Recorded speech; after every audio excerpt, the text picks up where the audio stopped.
And later today, the president will stop by the Let's Multiply award ceremony to hand out trophies to the nation's brightest young female mathematicians and scientists. And that's all I've got for you. I'd say that was a pretty painless briefing. Marshall, does the White House have any comment on Skip Gilchrist's podcast? I'm sorry.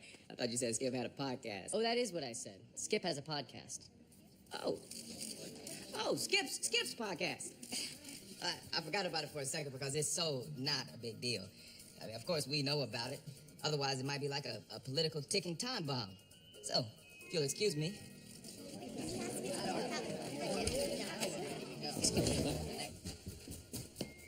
Welcome back to Skipaholics, the official podcast of the Gilchrist White House. Now, what I'm about to say may sound controversial.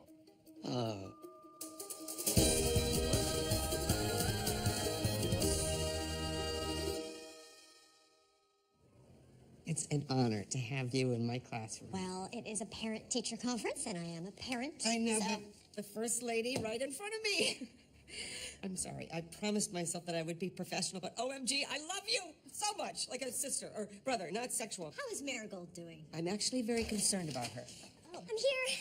Sorry. What are you doing here? OMG, this is amazing. The First Lady and America's favorite pregnant teen. Oh, I'm actually 22, and sorry I'm late, but somebody forgot to tell me this conference is happening. Because somebody isn't a parent and it's not a sister-teacher conference. That's what it was before I went off to college. Then I took over. And suddenly there's a crisis that requires an emergency meeting with Marigold's teacher. I bet you banter like this all the time. The rat-a-tat-tats, the bun-mots. Oh. Why don't we talk about Marigold? Yes, of course. I'm very concerned. What is it? Is she underperforming? Quite the opposite. Marigold is so bright, and she recently qualified to take honors algebra in the fall. And you're concerned because? She's choosing to take regular algebra instead. I know this must be especially troubling to the co-founders of Let's Multiply. Big fan. Big fan. Well, I hear you, and I am on this. I also hear you, and I am also on this to a slightly greater degree than a parent would be. Step parent. Still hearing parent. Do you mind scooching? Oh no, could I Smile and tweet. Hey, Becca's at a doctor appointment, so I wanted to talk to you about the parent-teacher conference. Why does it matter where Becca is? It doesn't. Mr. Norgal said you didn't want to take honors algebra for some reason. That's what this is about. Marigold, it is a parent's job to give her child ground to stand on and wings to fly. Honors algebra is those wings. Are those wings? What are you saying? What am I saying? You need to take honors algebra. You may think you can't handle it, but you definitely can. You are so smart. Okay. Really? Wow. I had more, but wings worked. It's just that I wasn't going to take honors algebra because it's at the same time as photography. Photography? Yeah. It just seemed so cool and I kind of wanted to try it. Plus, I'm already taking a bunch of other honors classes. Marigold, that excuse is totally reasonable. It's nice to see you explore a new interest. If you really want to take photography, you should take it. Photography shall be your wings. Thanks, Emily. I'm really not getting the wings thing, though. Oh, it's a total dud. Just let's finish that hug. Why would God make forests so big if he wasn't trying to hide something? The Yeti must exist. The Yeti must exist. By the way, I'd like to say konnichiwa to all of my friends in Japan just waking up right now. It's tomorrow there. Skip, we've got to talk. Oh, good news, everybody. We've got a special guest who's not just me changing my voice a little bit. It's America's favorite press secretary, Marshall Malloy. No, Skip. I came here to shut down this podcast. What? Why? Because we can't just have your unfiltered ramblings representing the views of your father's administration. All right, just sit down here and let's discuss this while I record it. Skip, I am not coming on your podcast. Come on, Marshall. Please, just do it. Just do it, man. I'll make it the last one. I could really use you to boost my ratings. This could really put me over the top in the urban market. It means black. Please, Marshall. Okay, fine. I will answer a couple of questions, so long as this is your last episode.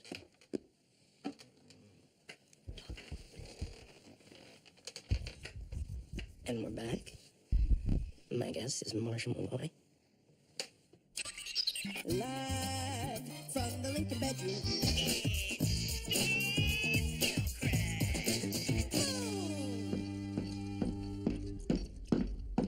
Oh, boy. Photography? What was finger painting for? Marigold and I had had a really good talk, and we arrived at the right decision for her. You got played, Emily. I most certainly did not. She explained her newfound passion for photography and her desire to balance it against a challenging course load. You got played. We shouldn't force her. Maybe she doesn't like math. Nobody likes math. I don't even like math, and I love it. Well, you sound insane. Emily, of course Marigold is going to choose the easier thing. That's what kids do. And you know all those smart kids she used to hang out with? Well, they are gone. Poof, but that's okay because the kids in regular algebra will teach her how to smoke. She wants to take photography. It's okay to let her follow her bliss. Bliss. That's a good stripper name. Maybe she could use that. Hey, guys. Just having a little snack attack. Dad, you agree that Marigold has to aim high, right? Yeah, sure. But you also agree that it's important for her to explore her interests. How did I get myself surrounded? I'm a Marine. Look, I don't want to get in the middle of this. You both love Marigold. I love Marigold. Is that Marigold over there? No? Not biting? Dad, what's it gonna be? Pick a side. Why? You're both making such incredible points, and whoever loses, Marigold wins. I'm Dale Gilchrist, and I approve this message. You know what, Emily? If photography is Marigold's passion, then that's what she should pursue. I'm fine with it.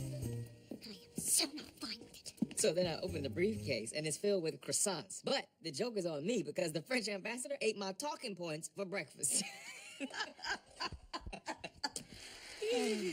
Delightful. If you're just joining us, my guest is Marshall Malloy. Our topic, life. Skip, this is actually really fun, man. I've been working for your father for 12 years, and this is the first time anybody's asked me a question about me. Tell us about those early years. A young person of color, struggling on the gritty streets of Lake Tahoe. Uh-huh. Yeah, right out of high school, I started interning for your dad, and he's kept me busy ever since. Fascinating. Take us there. Well, your dad was a congressman, and one of my first tasks was writing letters on his behalf. You've opened the door, now pull back the curtain. Well, congressmen are extremely busy, so they'll often have staffers write their correspondence and then sign their letters with an auto pen. Robot pens, are they sentient? Can they be defeated? As you know, swords are useless against them. Moving on. Marshall, I'd love to hear your impressions of a young Skip Gilchrist. Oh, if I recall, the summer I started interning, you were 13 years old and you were having a hard time at summer camp. Your dad said that you were just miserable. Oh my gosh, I'll never forget that summer. The only thing rougher than the toilet paper was a response to my one-man performance of Oliver. I did not consider myself at home. But then my dad wrote me the most amazing letter. And it really made me feel a ton better. Skip, something wrong? Oh, right. Marshall, letter, Dad. Hold the phone. Skip. Marshall, hold the damn phone. Did you write personal letters for my dad? Hey, Skip, you want to talk about Area 51? As a matter of fact, let's just go there. We'll take the transporter, which, as you suspected, totally exists. Wait, what's that? Julie Chen and Lucy Liu both want to go? I'll never forget the day my dad sent me this letter at camp. It was like he reached inside my rib cage and gave me a pat on the heart. And at the end of it, he wrote, Skip, I'm proud of you. And you kept it. That's great. I kept it because that was the only time my dad ever said he was proud of me. The one time. Marshall, did you write this letter? Skip, I can't remember. Did you write this letter? Yes.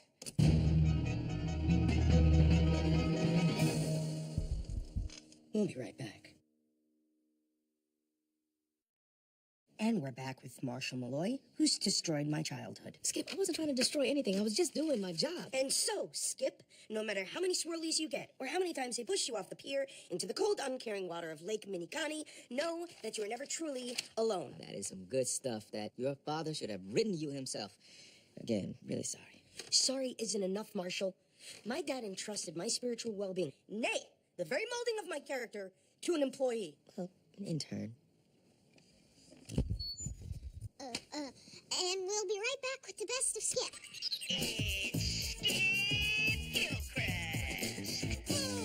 Behold, Marigold, an hour from now, this room will be filled with the greatest minds in math and science. They'll receive trophies and accolades and peanut-free lunch. You're wasting your time. Emily already told me I don't have to take honors algebra. I'm not here to tell you you have to take it. I am here to show you that you want to take it. Now, meet Kayla. She's who you could be one day. Take me to your leader, who is also your father. Nope. I'm just kidding. It's nice to meet you. I thought you two might hang out, talk about all the cool stuff you're into, and how for Kayla, that's math. And bugs. Oh, Kayla!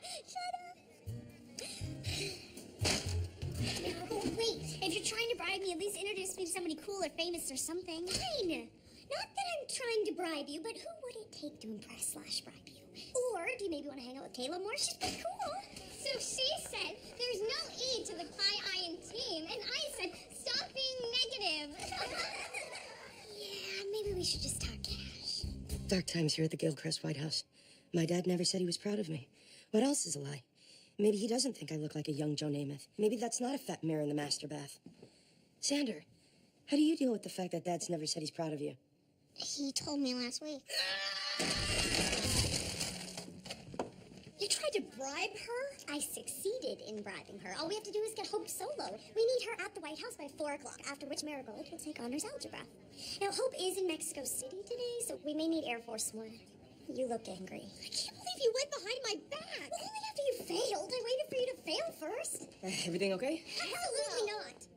Great. Let's hand out some awards. Please welcome First Lady Emily Nash-Gilchrist and Rebecca Gilchrist. Today, we are celebrating the achievements of 20 bright, talented young women who thankfully had parents who pushed them to do their best in math And science subjects which happen to capture their passion. The key ingredient to success, whether it's the sciences or, let's say, photography. Well, photography probably isn't the best example since it's something you can master by downloading a 99-cent app. There's no app for Pythagoras, girls. It's actually called a calculator. The point is, ask yourself, is my passion worthy of my passion? And if your passion is photography, then the answer is no. Your family gives some really weird speeches. Yeah, they're fighting about me, but they're not exactly fighting about me. I get it. My mom and dad give me grief all the time. Really? I mean, you kind of seem like the perfect kid. I burn things. And it's a thing. Oh, I'm so glad I took all that math. I do. Every day. My point is, trophies are great, but you can't take them with you when you die. The Egyptians did. And now, instead of this, please welcome the President of the United States. Thank you, Emily. Thank you, Becca. Wow. What do you say after all that? You girls have done great work on your projects. I'm so proud of all of you. Oh, really? Huh. You don't say. You're proud of a bunch of little girls you don't even know. How neat. He's supposed to speak to? That's a mistake. I'm on it. Hey, Dad. Is this a Q&A? Because boy, do I have a Q for your A. Ladies and gentlemen, do not believe a word this man says, because chances are he didn't make up any of those words himself.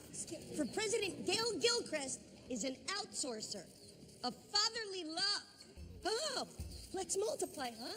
The only thing being multiplied here are lives. Skip. We need to wrap it up now. Give me this. Why won't he rip? Give me this.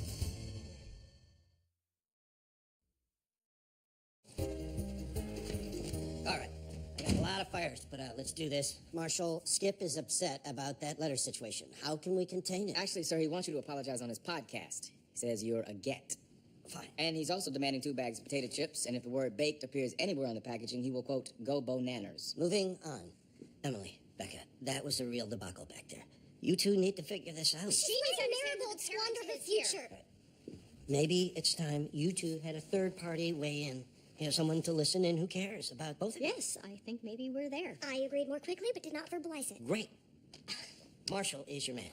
What? You really screwed me with this podcast thing, so good luck, kid.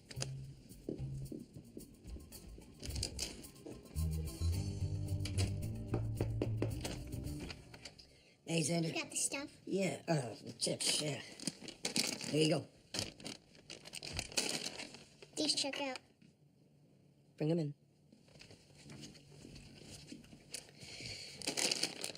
Listen, Skip, I'm really sorry. Up. Don't tell it to me. Tell it to the people.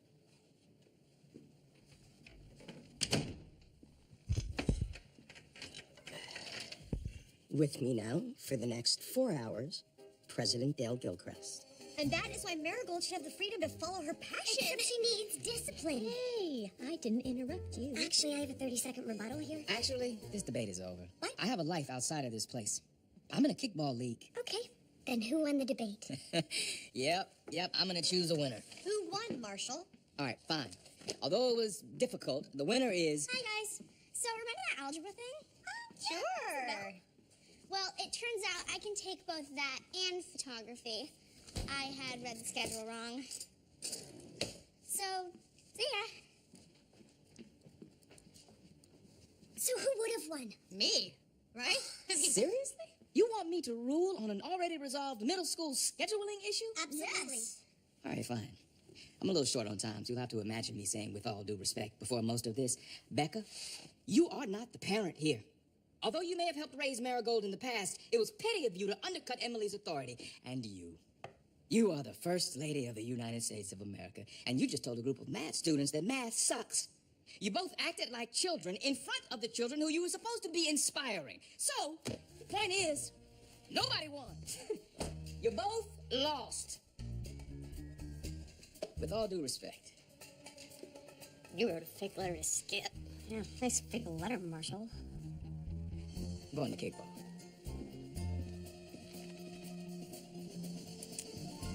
You hungry? I could eat. Next question, Mr. President. Dad. May I call you Dad? Of course. Name your favorite movie, and as a follow-up, compare and contrast it to Goonies, unless, of course, it is Goonies, in which case you are correct. Skip, I know why I'm here. Let's get to it. Let's. Name me one time that you were actually proud of me.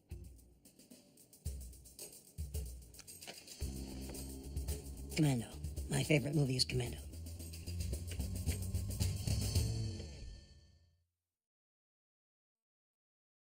Marshall, You may have had a point.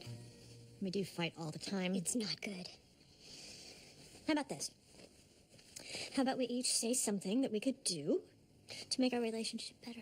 Yes, good. Okay. Well, for me as a parent, I could be less threatened by you and more confident about my role in our family. I'm gonna be a horrible mom. Oh, I'm not sure you understood the rules. What are you talking about? You're going to be a great mom. What a great mom. Bribe her child to take math while crapping all over her artistic impulses. I mean, who's a great mom? Oh, God, my motherly instincts suck. Come on, this is about us. We were both trying to do what was best. And let's face it, we're both very opinionated and ambitious and assertive and smart. And we don't suffer fools. So you're saying that we fight all the time because we're both... Fantastic. Yeah. So don't worry about your mom skills. You already helped raise Xander and Marigold. And Skip. Now I'm going to help you. Thanks, Emily. Yeah. Should I say Nana? No. Dad, just answer the question. All right, fine. You want to know sometimes when I was proud of you? The T-ball championship when you were 8, the time you were Kaniki in Greece, and your set at that open mic last year. Dad, my strikeout lost us the T-ball championship. I fell off the stage in Greece, and I fell off the stage again at that open mic. How do you strike out in T-ball? Xander, Those were all failures. How can you be proud of me for those? you might get knocked down, but you get right back up. So why don't you ever say it? I'm sorry, I'm just not one of those dads who goes around saying, I'm proud of you all the time. But that doesn't mean that I don't believe in you, because I do. I guess that makes sense. You know, this whole letter thing reminded me of something. A letter that you wrote to me from camp that summer about how you refused to quit, even though the camp was tough and those kids were mean. I can't believe you remember that letter. I didn't just remember it. I kept it. Dad, this is a podcast. Please describe what's happening here. The president is staring at me as though he's puzzled and slightly impatient, which is surely the top note. But underneath that is a new era in our relationship that can only be consummated with a hug. I'm moving in. Xander, cue the music. I am now hugging the president. He is slowly and reluctantly putting his arms around me. He's patting me 1, 2, 3 times. Oh, what's that I'm detecting? A slight stroking of his hand. He's now pulling away. He's now trying to get out of the hug. Oh, good luck with that, Dad. Please. Shh, don't struggle. One moment. Thank you for listening.